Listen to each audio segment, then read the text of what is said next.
সম্মানিত দর্শক শ্রোতা মণ্ডলী, আসসালামু আলাইকুম ওয়া রাহমাতুল্লাহি ওয়া বারাকাতুহু।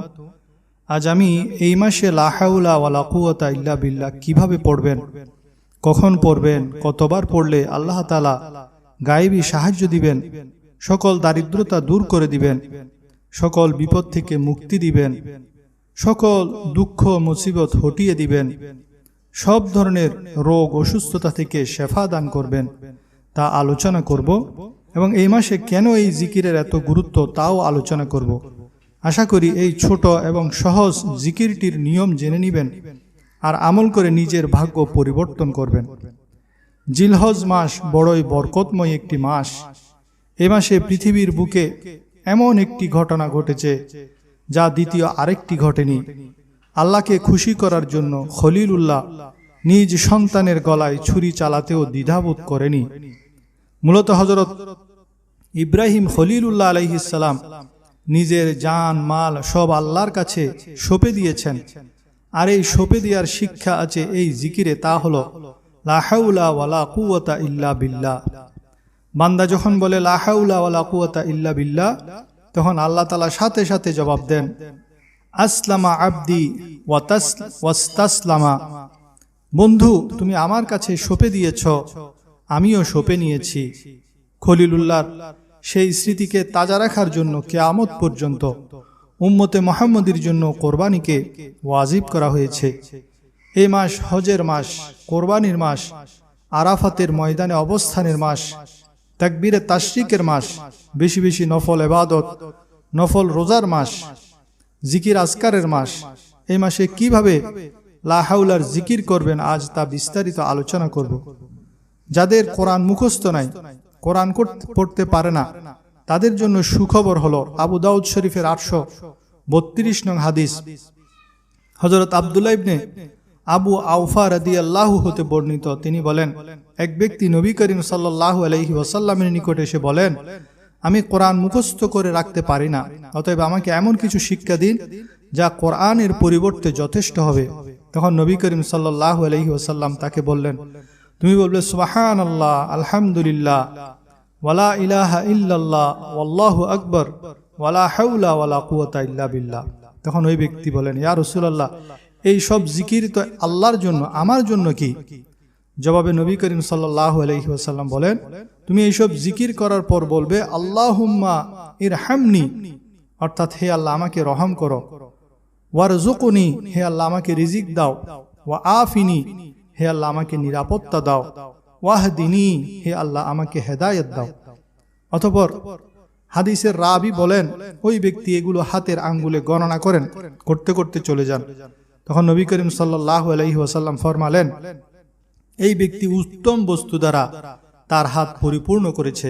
তাহলে আপনি প্রথমে বলবেন সুবহানাল্লাহ, আলহামদুলিল্লাহ, ওয়ালা ইলাহা ইল্লাল্লাহ, ওয়াল্লাহু আকবার, ওয়ালা হাওলা ওয়ালা কুওয়াতা ইল্লা বিল্লাহ। এরপর আপনার জন্য 4টি বস্তু চাইবেন। আল্লাহর দয়া চাইবেন, রিজিক চাইবেন, নিরাপত্তা চাইবেন, হেদায়েত চাইবেন। যা হলে আপনার দুনিয়া আখেরাতে আর কোনো অভাব থাকবে না। এই আমলটি আপনি প্রতিদিন 100 বার করতে পারেন। যদি তাও সম্ভব না হয়, তবে প্রতি নামাজের পর অন্তত একবার করবেন।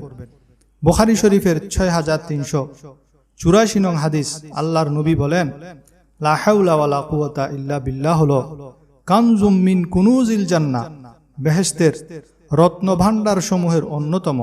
আবার মুসলিম শরীফের 736 নং হাদিস, রাসূলুল্লাহ সাল্লাল্লাহু আলাইহি ওয়াসাল্লাম বলেন, মুয়াজ্জিন যখন আজান দেয় তখন হুবহু শব্দগুলো দিয়ে জবাব দাও, আর যখন হাইয়া আলাস সালাহ, হাইয়া আলাল ফালাহ বলে, তখন বলো লা হাওলা ওয়ালা কুওয়াতা ইল্লা বিল্লাহ। যে এইভাবে মন থেকে জবাব দিবে দাখালাল জান্নাহ, তাহলে সে জান্নাতে প্রবেশ করবে। তাহলে জান্নাত প্রত্যাশীদের জন্য 5 ওয়াক্তে 5 বার আজানের জবাব দেয়া খুবই সহজ একটি আমল। তারপর দারিদ্রতা দূর করার জন্য কতবার পড়বেন? আল্লাহর নবী সাল্লাল্লাহু আলাইহি ওয়াসাল্লাম বলেন, যে ব্যক্তি প্রতিদিন 100 বার লা হাওলা ওয়ালা কুওয়াতা ইল্লা বিল্লাহ পড়বে, লা ইয়ামাসসুহু ফাকরু আবাদা, সারা জীবন তাকে দারিদ্রতা স্পর্শ করবে না। লা ইয়ামাসসুহুল ফাকরু আবাদা। তাহলে যারা অভাব দারিদ্রতা দূর করতে চান, তারা এই তাসবিহটি প্রতিদিন 100 বার পড়বেন। অত্যন্ত সহজ। লা হাওলা ওয়ালা কুওয়াতা ইল্লা বিল্লাহ, লা হাওলা ওয়ালা কুওয়াতা ইল্লা বিল্লাহ, লা হাওলা ওয়ালা কুওয়াতা ইল্লা বিল্লাহ। লা হাওলা ওয়ালা কুওয়াতা ইল্লা বিল্লাহ অর্থ হলো আল্লাহ ছাড়া কোনো ভরসা নাই, কোনো ক্ষমতা বা শক্তি নেই। সুনানে আবু দাউদের 1500 নম্বর হাদিস, একদিন নবী করিম সাল্লাল্লাহু আলাইহি ওয়াসাল্লাম একজন মহিলাকে পাথর দিয়ে গণনা করে করে তসবিহ পাঠ করতে দেখলেন। তখন তাকে বললেন, আসমানে যা কিছু আছে, এই জমিনে যা কিছু আছে, এবং আসমান ও জমিনের মাঝে যা কিছু আছে, এবং ভবিষ্যতে যা কিছু সৃষ্টি হবে, তার সমান সংখ্যক ফজিলতময় হলো এই তসবিহগুলা। সুবহানাল্লাহ, আলহামদুলিল্লাহ, আল্লাহু আকবার, লা ইলাহা ইল্লাল্লাহ, লা হাওলা ওয়ালা কুওয়াতা ইল্লা বিল্লাহ। আবার নামাজের সালাম ফিরিয়ে এই দোয়াটি পড়বেন। যেমন সুনানে নাসাইর 1342 নম্বর হাদিস, হযরত আবু জুবাইর রাহমাতুল্লাহ আলাইহি থেকে বর্ণিত। তিনি বলেন, আমি আব্দুল্লাহ ইবনে জুবাইর রাদিয়াল্লাহুকে এই মিম্বরের উপর বলতে শুনেছি। তিনি বলেছেন, রাসূলুল্লাহ সাল্লাল্লাহু আলাইহি ওয়াসাল্লাম যখন সালাম ফিরাতেন তখন বলতেন, লা ইলাহা ইল্লাল্লাহু ওয়াহদাহু লা শারীকা লাহু, লাহুল মুলকু ওয়া লাহুল হামদু ওয়া হুয়া আলা কুল্লি শাইইন কাদির, লা হাওলা ওয়ালা কুওয়াতা ইল্লা বিল্লাহ, লা ইলাহা ইল্লাল্লাহু লা তা'বুদু ইল্লা ইয়্যাহু, আহলান নি'মাতি ওয়াল ফাদলি ওয়াস সানাই ওয়াল হাসানি, লা ইলাহা ইল্লাল্লাহুল মুখলিসিনা লাহুদ্দিন ওয়ালাউ কারিহাল কাফিরুন।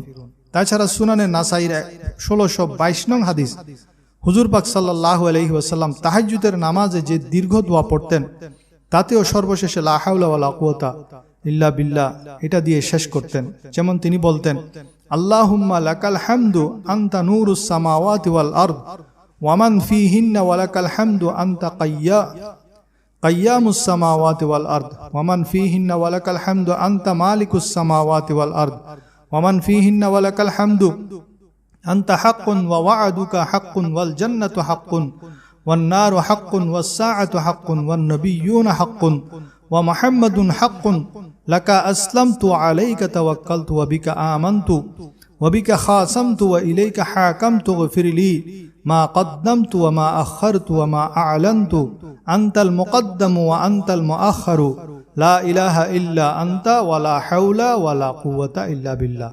অতএব আপনি যদি তাহাজ্জুদ গুজার হন, তাহাজ্জুদে নবী এই দোয়াটি নামাজের পরে পড়তে পারেন। সাগরের ফেনা পরিমাণ গুনাহ মাফ হয়ে যায়। আব্দুল্লাহ ইবনে আমর রাদিয়াল্লাহু বর্ণনা করেন, রাসূলুল্লাহ সাল্লাল্লাহু আলাইহি ওয়াসাল্লাম বলেছেন, পৃথিবীর বুকে যে ব্যক্তি বলে লা ইলাহা ইল্লাল্লাহ ওয়াল্লাহু আকবার ওয়ালা হাওলা ওয়ালা কুওয়াতা ইল্লা বিল্লাহ, তার অপরাধগুলো ক্ষমা করে দেওয়া হয়, যদিও তা সাগরের ফেনা রাশির মতো হয়। সাফওয়ান ইবনে সুলাইম হতে বর্ণিত, তিনি বলেন, কোন ফেরেশতাই লা হাওলা ওয়ালা কুওয়াতা ইল্লা বিল্লাহ পাঠ না করে আকাশের দিকে গমন করে না। তাহলে বোঝা যাচ্ছে এটা ফেরেশতাদেরও জিকির। তো লা হাওলা ওয়ালা কুওয়াতা ইল্লা বিল্লাহ অর্থাৎ আল্লাহ ব্যতীত কোনো ক্ষমতা নাই। এই দোয়াটি হলো 99টি রোগের চিকিৎসা, যার মধ্যে সবচেয়ে ছোট রোগ হলো চিন্তা এবং পেরেশানি। তো যারা চিন্তিত, পেরেশানি, ডিপ্রেশনে ভুগছেন, তারাও সবসময় লা হাওলা ওয়ালা কুওয়াতা ইল্লা বিল্লাহ পড়বেন। এবং যে কোনো বড় বড় রোগের জন্য, ছোট রোগটা সেটা, বড় বড় রোগের জন্য এই তসবিহটি পড়তে পারেন।